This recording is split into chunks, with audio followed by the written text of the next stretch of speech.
হরে কৃষ্ণ, সুপ্রভাত। সকলকেই জানাই শুভ নববর্ষের প্রীতি ও শুভেচ্ছা। এই যে আমার মা ফ্যান অফ করে লাইট জ্বেলে কাক ভরে আমায় ডাকছিল, কিন্তু আমি উঠিনি। আমি 6:30টার দিকে উঠে এই যে আমাদের এদেশে একটা নিয়ম আছে নাকি বঁটি ছ্যাঁকা নেওয়া। তো বঁটি ছ্যাঁকা নিলে নাকি সব রোগ বিপদ দূর হয়। আর কেউ নাকি এই বছরে আর কেউ ছ্যাঁকা দেয় না, জানি না। তো আমার ঠাকুমা দিয়ে দিচ্ছিল, তো আমার হাত তো পুড়েই গেছিলো, এই যে দাগ হয়ে গেছে।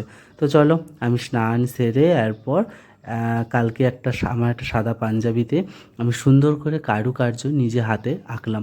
তো অবশ্য আমার বোন না হেল্প যদি না করতো তাহলে কাজটা তাড়াতাড়ি করে সম্পূর্ণই হতো না। কারণ আমার বিকেলবেলায় কালকে মাথায় এসছে এরকম একটা সুন্দর কারুকার্য করা। তো বলো বন্ধুরা, কেমন লাগছে? তো আমি পাঞ্জাবিটা পরে আমার গ্রামের কালী মন্দিরে পুজো দিলাম, কারণ পয়লা বৈশাখ বলে। আর এই যে সবাই কালী মাকে দর্শন করে ভালো থেকো, সুস্থ থেকো।